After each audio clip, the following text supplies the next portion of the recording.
Hello बच्चों, welcome to green science classes.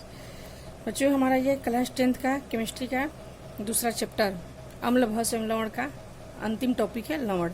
इसके पहले वीडियो में हमने क्या पढ़ा था? हम लोगों ने पीएच के बारे में पढ़ा था। ये हमारा अंतिम टॉपिक है, इसमें लवण और इम्पॉर्टेंट भी है। लवण से हमेशा कुछ न कुछ क्वेश्चन आते ही रहते हैं। तो लवण के बारे में हम पढ़ेंगे, लवण किसे कहते हैं, लवण का प्रकार पढ़ेंगे और कुछ उपयोगी लवण के बारे में जानेंगे। तो बच्चों, हम चलो शुरू करते हैं। लवण क्या है? तो आप लोगों ने पहले देखा होगा एक उदासीनीकरण अभिक्रिया। उसमें क्या होता है? अम्ल और भस्म आपस में अभिक्रिया क्या बनाते थे? लवण और जल। फिर एक जगह और आप लोगों ने लवण पढ़ा था कि ऑक्साइड जो होते हैं, धातु के ऑक्साइड अम्ल से अभिक्रिया कर क्या बनाते हैं? लवण बनाते हैं। तो चलिए हम देखते हैं अब लवण कैसे बनता है। तो अम्ल तथा भस्मों की अभिक्रिया से लवण तथा जल बनता है। जैसे अम्ल हमारा क्या हो गया? HCl हमारा अम्ल हो गया और NaOH भस्म हो गया। दोनों अभिक्रिया क्या बनाए हैं? NaCl लवण और जल। तो ये लवण बन गया। और मान लीजिए कि हम धातु के कोई ऑक्साइड लेते हैं, जैसे CEO क्या हो गया? CEO ये भी क्या हो गया? धातु के ऑक्साइड। और किससे अभिक्रिया किया? अम्ल से। यानी कि HCl से मान लीजिए हम अभिक्रिया कराते हैं तो क्या बनता है? CuCl2 plus H2O।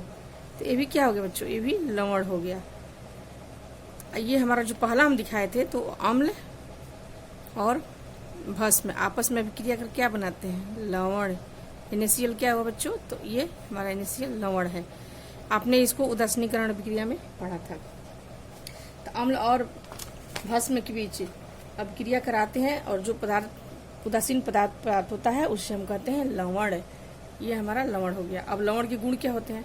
तो लवण प्रायः ठोस होते हैं, इसके गलनांक एवं क्वथनांक ऊंच होते हैं, ये जल में घुलनशील होते हैं। लवण धन आयन एवं ऋण आयन का बना होता है, इसलिए इसका जलीय घोल क्या होता है? विद्युत का चालन करता है। ये लवण के गुण हो गए। अब हम लवण के प्रकार पढ़ते हैं। बच्चों, लवण होता है 3 प्रकार के। एक होता है सामान्य लवण, दूसरा अम्लीय और तीसरा भास्मिक लवण। तो सामान्य लवण किसे कहते हैं? तो जैसे आपने जो पहला ऊपर का देखा कि जो ये लवण है किससे बना है? अम्ल और भस्म से। यानी कि जब कोई लवण प्रबल अम्ल और प्रबल भस्म की अभिक्रिया से जो लवण बनता है उसे क्या कहते हैं? सामान्य लवण। इसको आपने कब देखा? ये उदासीनीकरण अभिक्रिया में भी आता है कि अम्ल एवं भस्म जब आपस में अभिक्रिया करते हैं तो क्या बनता है? जो लवण बनता है उदासीन होता है। तो इस उदासीन लवण को हम क्या कहते हैं? तो हम दिखाते हैं बच्चों आप लोग को सामान्य लवण का। सामान्य लवण या फिर उदासीन लवण इसको कहते हैं। इसमें क्या होता है? इसमें बताएं कि एक प्रबल अम्ल होता है और एक प्रबल क्षार होता है। दोनों के मिलने से जो लवण बनता है वो क्या? एक तो उदासीन होता है, इसको उदासीन लवण भी कह सकते हैं या फिर इसे सामान्य लवण भी कह सकते हैं। अब ये उदासीन लवण है तो इसका क्या होगा? इसका pH 7 होगा। इस पे ये उदासीन है तो इस पे ना तो नीले लिटमस पत्र का कोई प्रभाव पड़ेगा और न ही लाल लिटमस पत्र का इस पे कोई प्रभाव पड़ेगा। यानी कि ये बिल्कुल सामान्य है। ये उदासीन है, इसका pH क्या होता है? 7 होता है। ये हमारा सामान्य लवण हो गया। सामान्य लवण में होता है कि एक प्रबल अम्ल और एक प्रबल क्षार अभिक्रिया कर क्या बनाते हैं? लवण का बनाते हैं, उसे कहते हैं सामान्य लवण। और हमारा दूसरा है अम्लीय लवण। क्या है? अम्लीय लवण। तो अम्लीय लवण से ही आपको समझ में होता है कि जरूर इसमें अम्ल का गुण ज्यादा होगा, तभी तो इसे अम्लीय लवण हम कहते हैं। तो जिसका गुण ज्यादा होता है यानी कि वो प्रबल होगा। तो इसमें अम्ल क्या होना चाहिए? इसमें अम्ल प्रबल होना चाहिए। कोई भी दो चीज हम मिलाते हैं तो जिसका ज्यादा जो स्ट्रांग होता है उसी का गुण दिखता है। यानी कि अम्लीय है तो अम्ल इसमें क्या होना चाहिए? प्रबल होना चाहिए। तो चलिए इसमें देख लेते हैं क्या क्या होता है। प्रबल अम्ल और दुर्बल क्षार मिलकर के क्या बनाते हैं? अम्लीय लवण बनाते हैं। एक प्रबल अम्ल ले लिए हम H2SO4 और कोई एक दुर्बल क्षार ले लेते हैं। दुर्बल क्षार में आपका CuOH का होल 2। तो क्या बना दिया? CuSO4 प्लस H2 बनाएगा ही, इसको बैलेंस कर लीजिएगा आप। तो CuSO4 क्या हो गया हमारा? ये अम्लीय लवण हो गया। अम्लीय लवण हो गया। तो अम्लीय लवण है तो इसका pH क्या होगा? इसका pH 7 से कम होगा। ठीक है बच्चों। और इसका और क्या? अम्लीय लवण है तो इसमें इसके जलीय विलयन का क्या होगा? घोल जो होगा जलीय विलयन का, तो ये नीले लिटमस पत्र को लाल कर देता है। अम्ल है यानी कि नीले लिटमस पत्र को लाल कर देगा। तो अम्लीय लवण आप समझ गए। कि प्रबल अम्ल दुर्बल क्षार के मिलने से क्या बनता है, अम्लीय लवण, इसका पीएच 7 से कम होता है और ये नीले लिटमस पत्र को लाल कर देता है। अब हमारा है तीसरा भास्मिक लवण। भास्मिक लवण किसे कहते हैं, तो भास्मिक लवण से भी समझ में आपको आ रहा है कि भास्मिक है यानी कि इसमें जरूर भस्म प्रबल होगा, तभी तो इसे भास्मिक लवण हम कह रहे हैं, और इसमें जो अम्ल होगा वो दुर्बल होगा, तो उसे हम कहेंगे भास्मिक लवण। और जो भास्मिक लवण है तो चलिए इसको देख लेते हैं हम। एक ले लेते हैं आपको प्रबल, पहले प्रबल एक भस्म लेते हैं, या दुर्बल पहले अम्ल ले लेते हैं। एक दुर्बल अम्ल ले लिए H2CO3, इसको बोलते हैं कार्बोनिक अम्ल।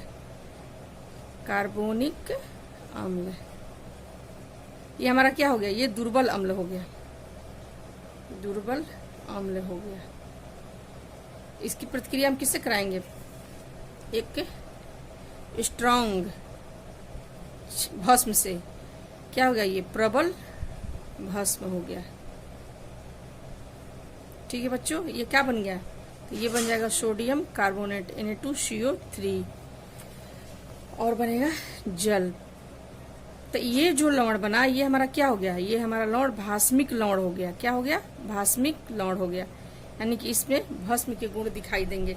यानी कि इसका पीएच क्या हो जाएगा, इसका पीएच हो जाएगा आपको 7 से अधिक, 7 से अधिक हो जाएगा। और इसका जलीय विलयन क्या होगा, इसका जलीय विलयन लाल लिटमस पत्र को नीला कर देता है, यानी कि भास्मिक लवण ये है। कैसे बना है, ये प्रबल क्षार और दुर्बल अम्ल से बना है, यह अभी आपको हम दिखा दिए। इसका पीएच क्या होता है, 7 से अधिक होता है। भास्मिक लवण का जलीय विलयन लाल लिटमस पत्र को नीला कर देता है। इसका एक और अगर एग्जाम्पल देखना चाहते हैं तो आप देख लीजिए। एक दुर्बल अम्ल ले लेते हैं, कौन सा, CHCO, इसको कहते हैं एसिटिक एसिड। इसको करा दिए हम NaOH एक प्रबल क्षार से, तो बन गया ये सोडियम एसीटेट, CH3COONA। क्या बन गया, ये सोडियम एसीटेट। ये क्या है, भास्मिक लवण है। ये हमारा दुर्बल अम्ल था एसिटिक एसिड, इसको एक प्रबल क्षार से करा दिए तो बन गया सोडियम एसीटेट। तो ये हमारा हो गया भास्मिक लवण। दिखा दिया आप लोग को भास्मिक लवण कैसे बनता है। भास्मिक लवण हो गया हमारा।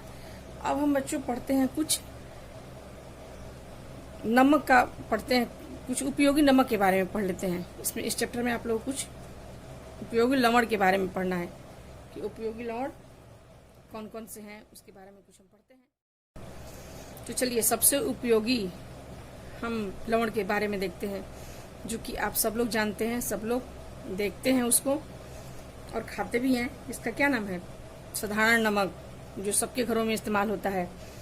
उसका रासायनिक नाम क्या है, सोडियम क्लोराइड, सूत्र होता है NaCl। तो ये बनता कैसे है, हम जानते हैं बच्चों कि हाइड्रोक्लोरिक अम्ल में सोडियम हाइड्रोक्साइड के विलयन से जब आप क्रिया कराते हैं तो क्या बनता है, सोडियम क्लोराइड बनता है और जल बनता है। ये जो सोडियम क्लोराइड है यही क्या है, हमारा साधारण नमक है।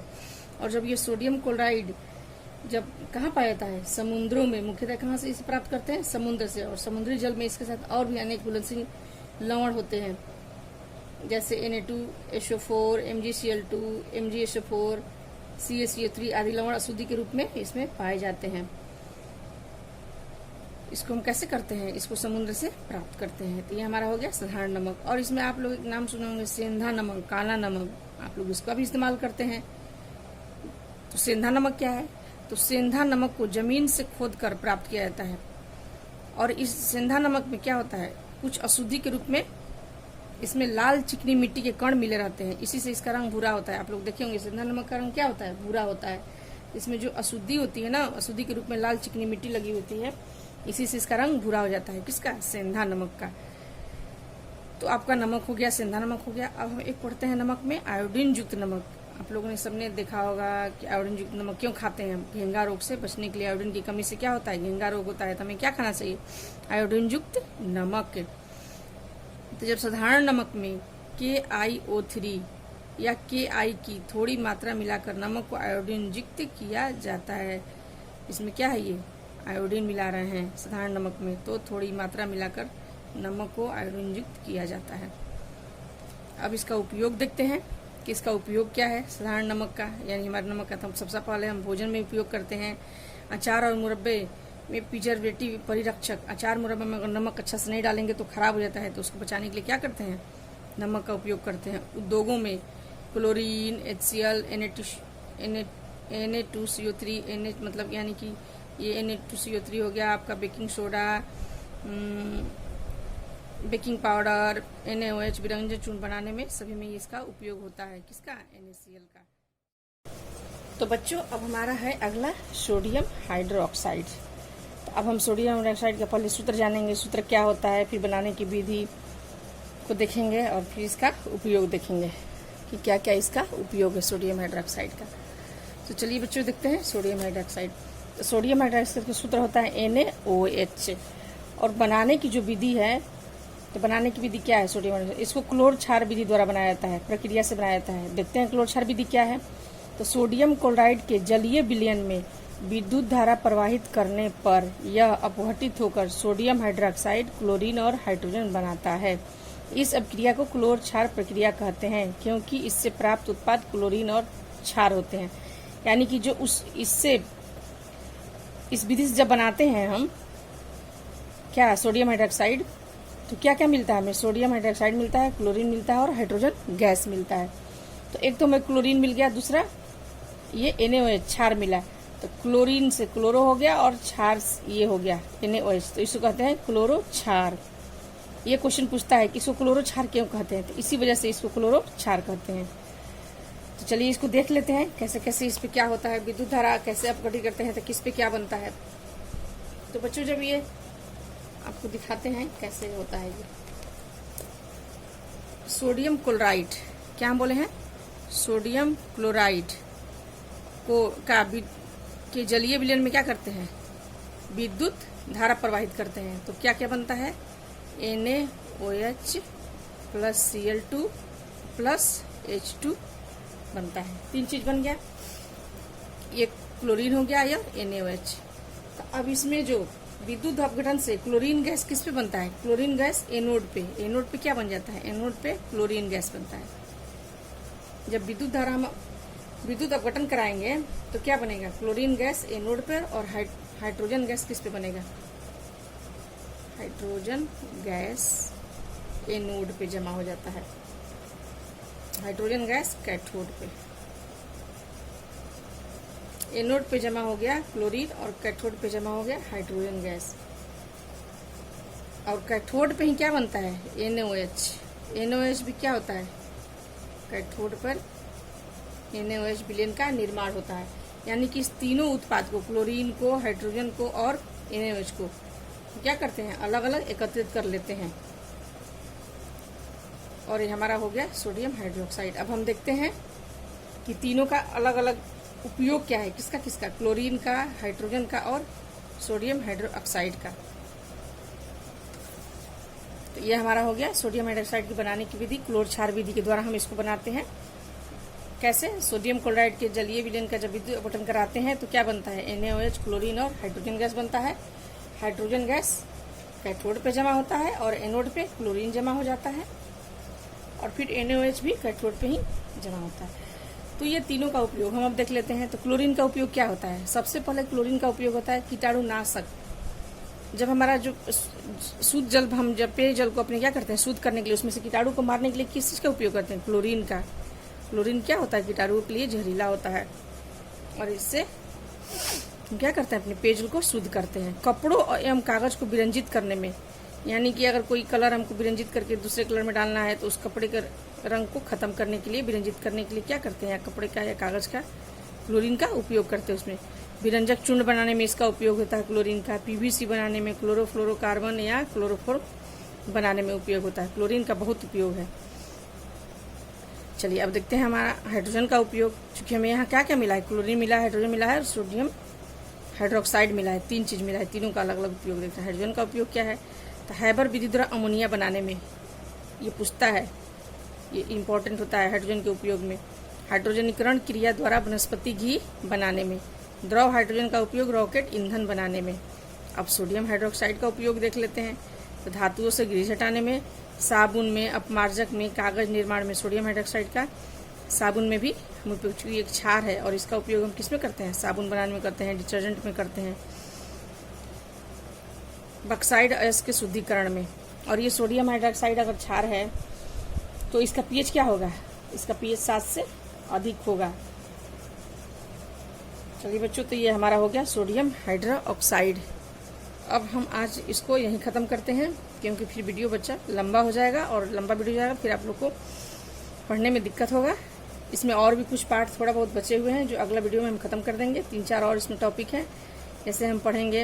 इसके बाद हमारा आएगा धोवन सोडा, इसके बाद आएगा बेकिंग सोडा जिसको हम खाने के सोडा भी बोलते हैं, एक व्यंजक चूर्ण, फिर एक आएगा पीओपी, प्लास्टर ऑफ पेरिस। ये 3-4 और बचे हुए हैं जो अगले वीडियो में हम ख़त्म कर देंगे। ओके बच्चों, थैंक यू।